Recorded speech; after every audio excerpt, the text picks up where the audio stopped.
Hello everyone, welcome back to government job Odisha. तो आज का वीडियो रे आमे देखिबा आमर 10th +2 +3 आ ITI क्वालिफिकेशन रे उभय पुरुष और महिला आवेदन सुविधा रही गोटे बढ़िया गवर्नमेंट जॉब को जार ना कि CSIR NBRI रिक्रुटमेंट। ओके, ये आमर सेंट्रल गवर्नमेंट रो आसीबो एई जो जॉब। तो चलतु एमें आवेदन करने अन्य कौन सब आमको दरकार पड़ो, डॉक्यूमेंट कौन दरकार पड़ो, आमर ए सैलरी कौन रमती कौन बाकी सब आम प्रोसेस रे जीवा सब आम डिस्कसन करवा। तेरे वीडियो को आग को नेबा पूर्व आपण मानक कहिबे वीडियो को निश्चित भाव में लास्ट जाए देखिए, कहीं प्रत्येकटी पार्ट आपण मानक इम्पोर्टेंट रहिबो। ता सहित वीडियो को सांग मानक भी शेयर करके जणेबे जेमती समस्त एथिरे आवेदन करि परिबे। ओके, तो मोटो उपरे आमर ये जो जॉब रही ये जेहेतु आमर सेंट्रल लेवल रे एथिरे जेहेतु हिंदी रे ही बेसी लिखाई थिबो सेइथिपई आज मु आपण मानक पई टाइप करिकी नेकी आसीची। तो ये जो जॉब आमर जोटा रही आमर CSIR रो ये आमर 2025 मसीहार से फास्ट नोटिफिकेशन से 1/2025 बोली लिखाई। तापरे आमर आसीज ऑर्गेनाइजेशन नेम जोड़ा नेशनल बोटनिकल रिसर्च इंस्टीट्यूट। तापरे एथिरे आमर पोस्ट नेम कहले 3 प्रकार पोस्ट रही, टेक्निकल असिस्टेंट, तापरे आमर टेक्नीशियन आ गोटे जूनियर सेक्रेटेरिएट असिस्टेंट। नेक्स्ट ये जो आमर 3 प्रकार पोस्ट रही, 3 प्रकार पोस्ट रे टोटाल पोस्ट वैकेंसी जदि आम देखा टोटाल आमर 30टा वैकेंसी रही। ओके, 30 वैकेंसी रे एजुकेशनल क्वालिफिकेशन मु आपनको आगुरी ही कही 10th 12th ITI आ BSc क्वालिफिकेशन आमको दरकार पड़िबो। नेक्स्ट यार जो ऑफिशियल वेबसाइट रही ये हूँ आमर nbri.res.in। ये जो आर ऑफिशियल वेबसाइट को जाइए आपण एथर ऑफिशियल नोटिफिकेशन को डाउनलोड करें। तापर से अप्लाई नाउ ऑप्शन मिल आपको सेठू जाइए अप्लाईटा करें। तो तल को जाइए देखेबी आपण मानकु तार नोटिफिकेशनटा। तापर एथरे अप्लाई आम ऑनलाइन रे ही करबा। नेक्स्ट आमर जो रहिला टोटाल 30टा पोस्ट बोली मु आपण मानकु कही से 30टी पोस्ट रू आमर जोटा फास्ट अच्छी टेक्निकल असिस्टेंट सी हूँ आमर टोटाल 9टा पोस्ट। तापरे आमर टेक्नीशियन रे 18टा पोस्ट रही। तापरे आमर जूनियर सेक्रेटेरिएट असिस्टेंट आमर 2 प्रकार आसीबो। 2 प्रकार रू आमर गोटे आसीबो फाइनेंस एंड अकाउंट्स रू सेथिरे आमर गोटे पोस्ट रही। आ गोटे जूनियर सेक्रेटेरिएट असिस्टेंट आसीबो आमर स्टोर एंड परचेज रू सेथिरे आमर 2टा पोस्ट रही। एई भली भाव रे टोटाल आमर 30टी पोस्ट एथिरे रही।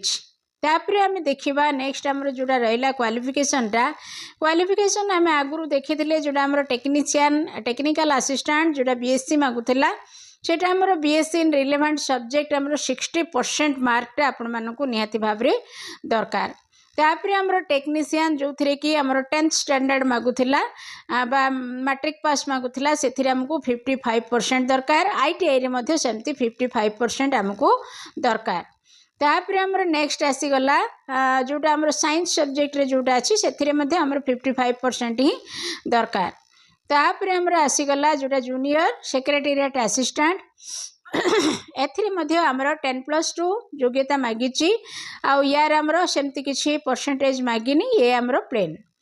नेक्स्ट आम देखा सैलरी केमती रहिबो बा दरमा आमको केते मिलिबो। दरमा भितर आमर जोड़ा रहिला टेक्निकल असिस्टेंट से आमर 35,400 रु आरंभ होइकी 1,12,400 टंका पर्यंत आमर मासको रहिबो दरमा। ठीक सेमती आमर टेक्नीशियन पोस्ट रे रहिबो 19,900 रु आरंभ करिकी 63,200 पर्यंत मासिक दरमा। नेक्स्ट आमर आसीज जूनियर सेक्रेटेरिएट असिस्टेंट से 19,900 रु 63,200 पर्यंत रही आमर दरमा। आ जोटा आमर स्टोर परचेज रे जो जूनियर सेक्रेटरी असिस्टेंट से आमर से 19,900 रु 63,200 पर्यंत रहिबो दरमा मासको। तापर आमर एज लिमिट भितर आमर आसीज टेक्नीशियन समस्त आमर जो 4 प्रकार पोस्ट अच्छी 4 प्रकार नहीं तो 3 प्रकार पोस्ट अच्छी। 3 पोस्ट भितर आमर जूनियर सेक्रेटेरियल असिस्टेंट 2 प्रकार गोटे फाइनेंस आ अकाउंट रो आ गोटे हूँ आमर स्टोर परचेज रो। ए समस्त आमर बयस हूँ 18 रु 28 वर्ष पर्यंत बयस। नेक्स्ट आम देखा आमर जो एज रिलैक्सेशन रही थाए जमती OBC 3 वर्ष, SC ST 5 वर्ष, PWD 10 वर्ष, तापर पीडब्ल्यूडी ओबीसी कैंडिडेट होते 13 वर्ष ये सब एज रिलैक्सेशन निश्चित भाव में रहिबो।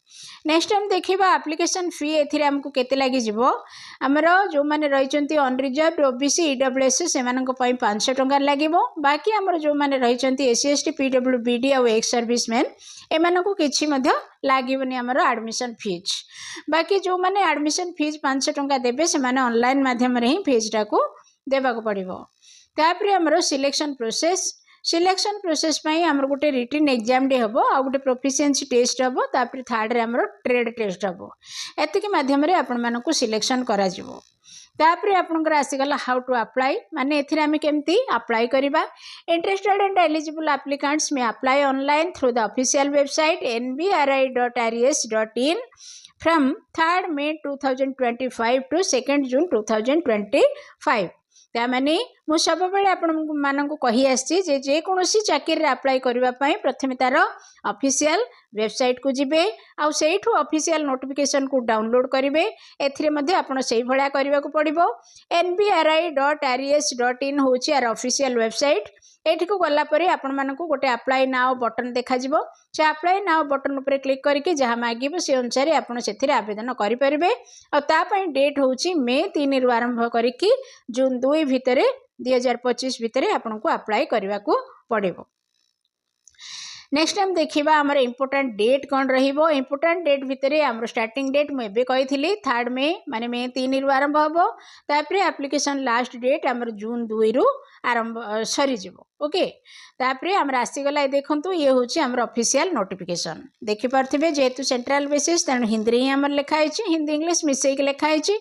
तो जहाँ जहाँ वर्तमान आम ऊपर डिस्कसन कले ये गोटे पूरा लंबा नोटिफिकेशन। ये पेज नंबर आप देखिपे मु स्क्रोल कले आपको देखा जाउथबो 79 पेज ये राइट साइड रही देखिपे। वर्तमान आम 12 नंबर पेज रे अछंती बाकी जो 79 पर्यंत ये पूरा ऑफिशियल नोटिफिकेशन टा। ओके तो सब पढ़ी सारिकी मु मेन पॉइंट गुड़ाक टाइप करके आपण मानकु देखै देली। बाकी आपन को केमती एटा डाउनलोड करेंगे मुझे शिखे देछि से अनुसार आपण निजर मोबाइल रे हो लैपटॉप रे हो आकु डाउनलोड करदेवे। डाउनलोड कर देकी आमे तो वर्तमान जहाँ डिस्कसन कले से गुड़ा कहीं ये लिखाई अवश्य किसी लिखाएनी तथापि आउ किसी जदि आपनकर पढ़िबार इच्छा अच्छी ताकू डाउनलोड करदेवे। तो देखंतु मु आपनको लास्ट पेज जाए नहीं जाऊँगी आसीगला देखंतु आमर एटा लास्ट पेज। ओके केते पेज नंबर एटा होची 79। एठी हमर रहिची कोन कोन सब फॉर्मेट गुडा को भी रहिची जेमति कि जो माने हमर रहिचंती एससी एसटी से माने तांकर देबे। तापरे हमर पीडब्ल्यूबीडी माने मध्ये तांकर सब देबे ए भला फॉर्मेट सब सबमिट करिवे समस्ते। एठु आपण एप्लिकेशन फॉर्म टा मध्ये देखि परिबे। ओके बहुत किछि जिनस एठी अछि आपन को कहिछि मो ऑफिशियल वेबसाइट को जाई कि डाउनलोड करिया पई ऑफिशियल वेबसाइट को जिबे एटा को डाउनलोड कर देबे। ए देखंतु आसी गला आमर एटा डिजेबिलिटी सर्टिफिकेट जो माने डिजेबल थे ये भाया सर्टिफिकेट देबे। तापरे आमर एटा आसीगला कौन ना सर्टिफिकेट ऑफ डिजेबिलिटी आमर दी प्रकार अच्छी डिजेबिलिटी माने कंप्लीट डिजेबिलिटी केते जण अच्छी 50% के जण अच्छी से टाइप रे आमर जो माने जेते परसेंट डिजेबिलिटी थिबे से अनुसार से माने सर्टिफिकेट को देबा को पड़िबो। तापरे एटी ओबीसी पई बोली कि ए भला गोटे देबा को पड़िबो आपन को डिक्लेरेशन। तापरे आमर एटी आसीगला आ गोटे देखंतु कोनटा एटा एटा होची the form of certificate produced Etah SC मानक पई। ओके एससी को पई ए भला गोटे गोटे देबे मु कहिछि आपन को डाउनलोड करिया पई डाउनलोड करिकि आपनकर जहा जेमति आवश्यक थिबो ताको पढिबे ताको पढी के तापर इच्छा ले आपन एथिरे आवेदन करि परिबे। तो वीडियो को आमे संग मानक सहित शेयर करिबा गवर्नमेंट जॉब ओडिशा चैनल को सब्सक्राइब करिकि रखिबा। Thank you.